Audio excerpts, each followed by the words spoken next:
I wasn't born into a Buddhist family, nor did I grow up surrounded by temples or monks. In fact, for most of my life, I barely knew anything about the Buddha, aside from the serene statues I'd occasionally see in restaurants or meditation apps. But a few months ago, something changed. I found myself overwhelmed by life, by stress, by this constant noise in my head. I wasn't looking for religion. I was simply searching for a little peace. That's when I stumbled upon something unexpected.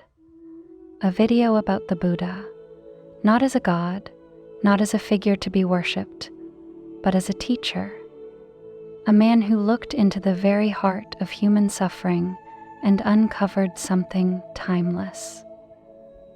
The video called him the greatest teacher in the history of human consciousness.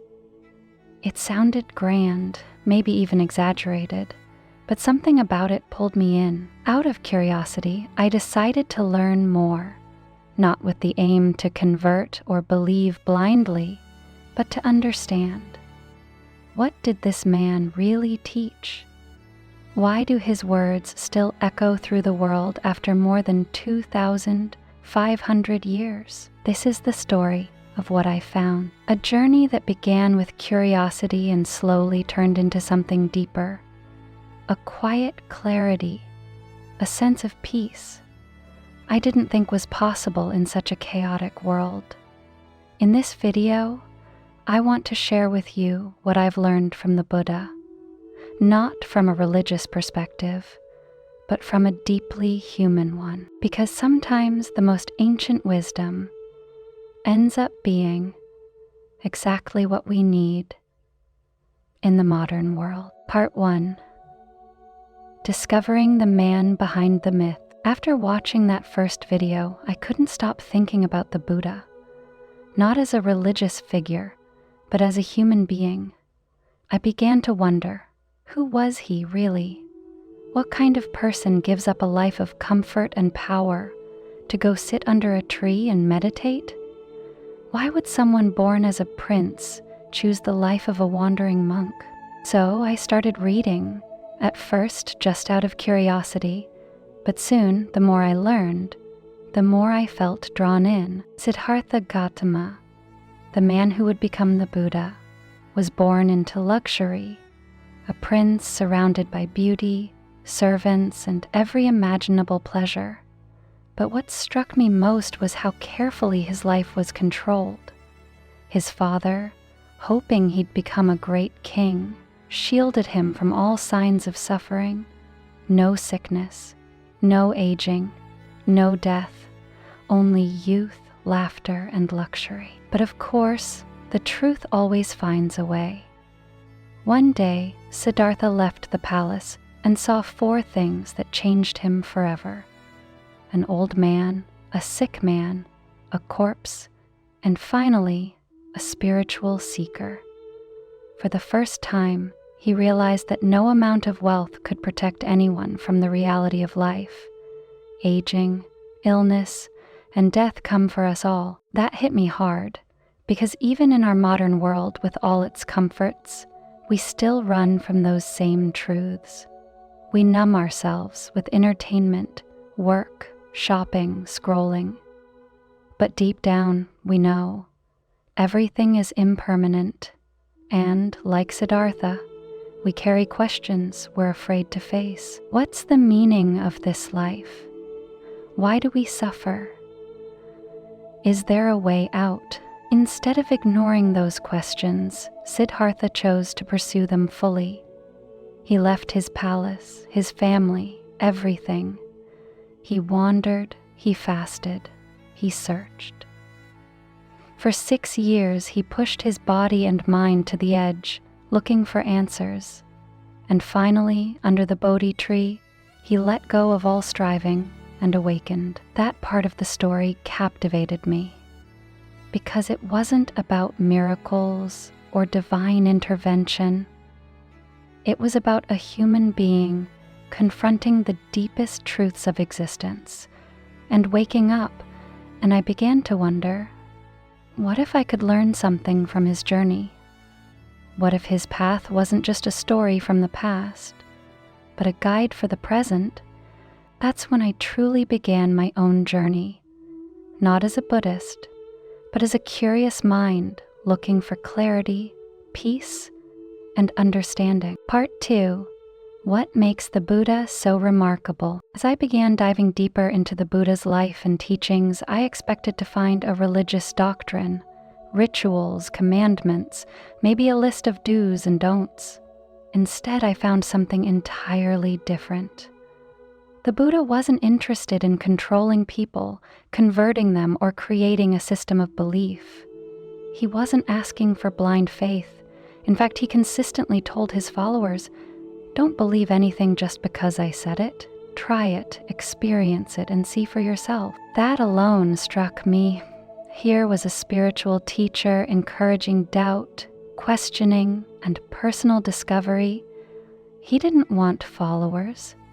He wanted people to wake up. Before the Buddha, there were many spiritual paths, but most were built on fear. Fear of gods, punishment, or the afterlife. The Buddha offered a path rooted not in fear, but in awareness, understanding, and freedom. He didn't speak of a supreme being to be obeyed. He didn't promise heaven or threaten hell. He simply observed life, suffering, and the human mind, and offered insights into how to be free from the suffering we create for ourselves. He never asked people to believe in the supernatural. Instead, he asked them to look within. And that idea, that liberation, isn't something given by an external force, but something found through one's own clarity. Felt revolutionary. Even today, what made the Buddha truly extraordinary, I realized, was that he never compromised the truth to make it easier to swallow. He didn't sugarcoat his teachings. If something was difficult to understand, he didn't dilute it. He simply invited you to grow. That's what made his path so pure. And perhaps that's why his message has survived for over 2 millennia, because it isn't about belief, it's about truth. It isn't about religion, it's about reality.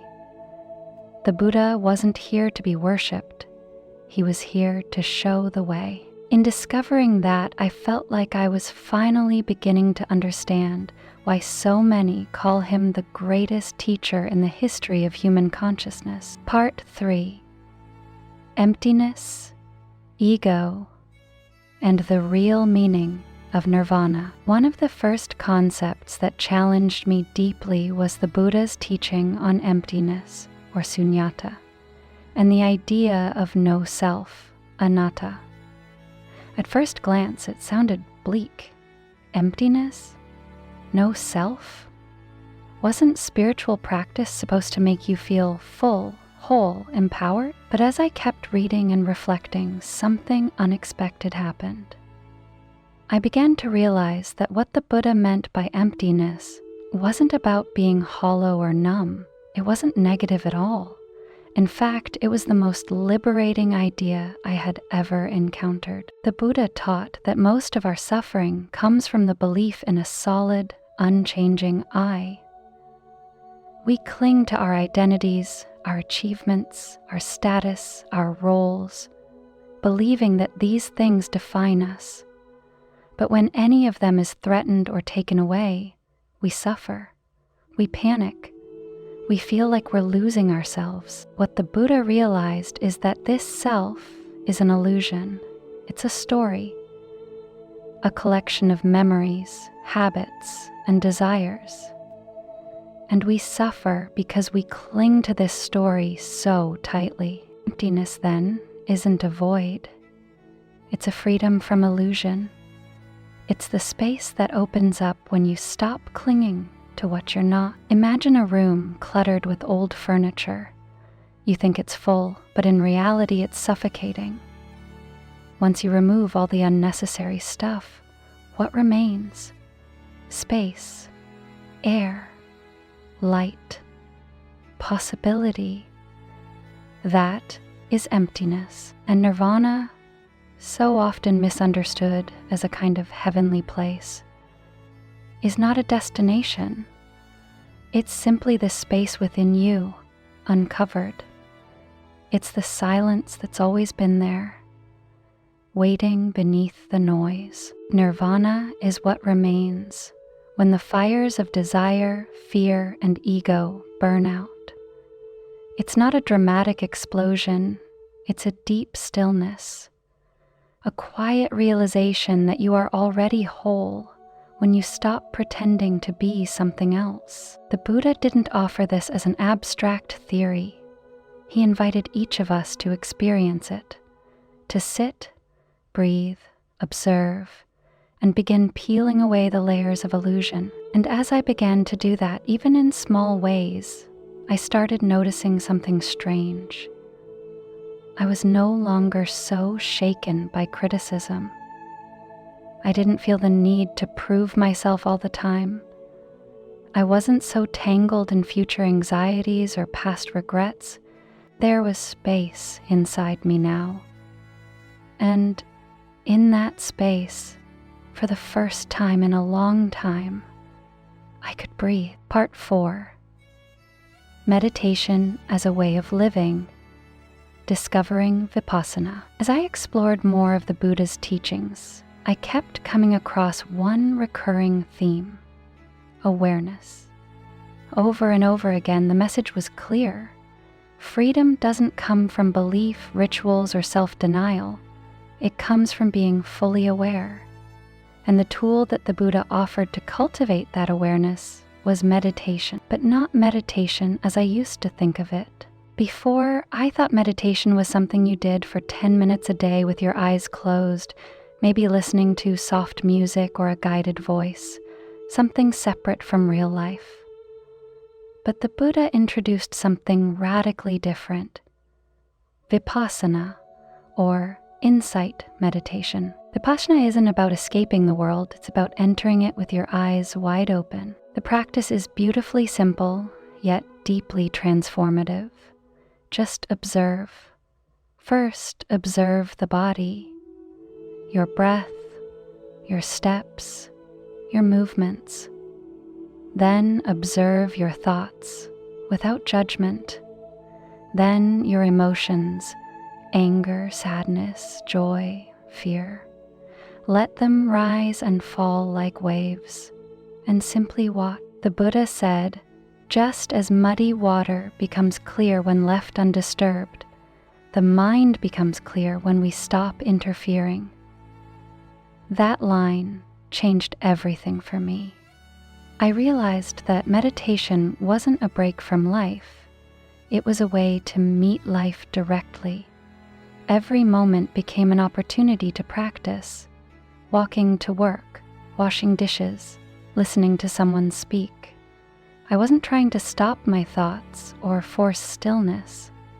I was learning to witness everything without clinging or pushing away, and something subtle began to shift. I wasn't getting lost in emotional storms like before. When frustration came, I noticed it. When joy came, I appreciated it without fearing it would disappear. My mind, which had once felt like a chaotic highway, started to resemble a calm stream. Vipassana taught me that meditation isn't about controlling the mind. It's about letting the mind settle on its own, just like muddy water clears when you leave it alone. In that stillness, I started to hear something I hadn't heard before. Not a voice, not a revelation, but a quiet sense of presence, like the world hadn't changed, but my relationship to it had. I wasn't trying to dominate life anymore. I was starting to participate in it with awareness, and with that awareness came peace. Not the kind you chase, but the kind that arrives when you stop chasing. Part 5. The middle way. Letting go without running away. One of the most profound teachings I came across was the Buddha's concept of the middle way. It's easy to misunderstand. Some people think it means choosing the average, avoiding ambition, or being lukewarm in life. But the more I explored it, the more I realized it was far deeper and more powerful than that. The middle way is about balance, not avoidance. It's about living without extremes, without the indulgence of craving or the suppression of discipline.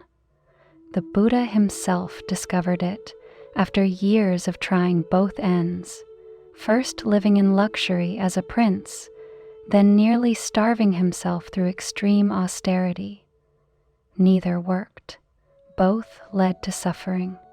And so he found the path in between, where you neither deny life nor cling to it, where you simply let life be while remaining fully aware. There's a beautiful story that illustrates this.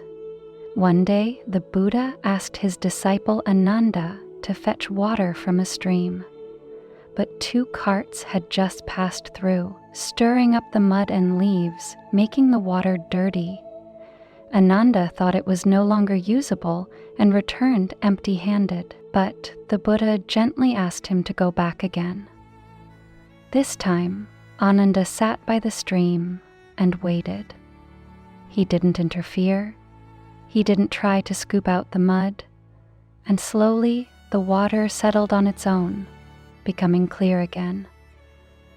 When he returned, the Buddha smiled and said, "That's how the mind works too." That story stayed with me. I realized how often I jump into my mind trying to fix things, chasing positive thoughts, pushing away negative ones, forcing clarity.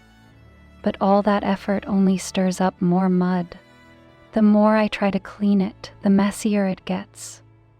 But when I simply sit, breathe, and observe without reacting, everything begins to settle. The middle way taught me to stop trying so hard, to stop swinging from self-denial to overindulgence, from control to collapse. Instead, just to be present with what is, moment by moment. Now, when joy comes, I welcome it, but I don't cling to it. When sadness arises, I let it pass, but I don't run. When things are uncertain, I don't panic. I observe. And I've noticed a quiet strength growing inside me, not from effort, but from equanimity. The Buddha's middle way isn't about doing less. It's about seeing more clearly, more compassionately. And in that clarity, I discovered something unexpected. Letting go doesn't mean giving up. It means trusting that things will settle when you stop stirring them. Part 6, Compassion, the heart of the Buddha's wisdom. If awareness is the foundation of the Buddha's teachings, then compassion is its beating heart. I used to think that spiritual growth was a solitary path, something you did for yourself, by yourself. But the more I understood the Buddha's journey, the more I realized that true awakening isn't about isolating yourself from the world. It's about understanding it so deeply that you can't help but feel connected to everyone and everything in it. The Buddha didn't just sit in silence for his own sake. After his enlightenment, he spent the rest of his life walking from village to village, teaching anyone who would listen. Kings, beggars, thieves, monks, children. He didn't discriminate. He didn't judge. He simply shared the path to freedom with whoever was ready to walk it. This struck a chord in me because for a long time, I believed that peace would come when I could finally escape people, when I could shut out noise, drama, expectations. But the Buddha taught something far more beautiful, that real peace doesn't come from withdrawing, but from opening your heart. Compassion isn't pity. It isn't feeling sorry for others. It's the ability to see another's pain and recognize it as your own. It's the deep knowing that we all struggle, we all long for happiness, and we all make mistakes. And more importantly, it's the willingness to respond, not with judgment, but with kindness. The Buddha taught that even before we reach enlightenment, we should cultivate compassion. Why? Because compassion is what keeps awakening from becoming egoic. It's what transforms spiritual insight from a personal escape into a shared offering. As I practiced being more aware in daily life, I started noticing something else. I became more patient, less reactive, more willing to listen. And even in difficult moments, I found myself wondering, what pain might this person be carrying that I cannot see? That shift changed everything. I began to understand that compassion isn't something you give when you're strong and others are weak. It's something you grow when you realize that we are all fragile sometimes, and we all need each other. And strangely, the more I gave time, attention, gentleness, the more full I felt. Compassion wasn't draining me, it was refilling me. Through the Buddha, I learned that the goal of the path isn't just to free yourself. It's to help others free themselves too. Not by preaching, but by living kindly, genuinely, quietly. Awareness shows you the truth. Compassion gives you the strength to hold it. Together, they lead you home. Part 7, Conclusion. Be the light for yourself. After walking this path, even just the beginning of it, I've come to understand something simple, yet deeply transformative. The Buddha didn't come to be followed. He came to help us see. He wasn't offering salvation from above. He was offering a mirror so we could finally look within and recognize that peace, clarity, and freedom aren't gifts given by someone else. They're the natural state that arises when we stop clinging, stop running, and start becoming aware. The Buddha's final words were, "Be a light unto yourself," and that is what I take with me. Don't imitate. Don't blindly follow. Don't wait for someone else to save you. You are not broken. You are not incomplete. Underneath the noise, the doubt, the fear, you are already whole. You just need to return to yourself. Through awareness, we learn to be present. Through meditation, we learn to let go. Through compassion, we remember we are not alone. In this chaotic world, the teachings of the Buddha are not old. They are timeless. Not religious rules, but guiding lights for any human being seeking truth, peace, and liberation. So if you, like me, are searching, don't look too far. Sit down, close your eyes, breathe, and slowly, quietly, you'll remember who you truly are. That, to me, is the miracle of the Buddha's wisdom. Not that it changes the world outside, but that it reveals the world within.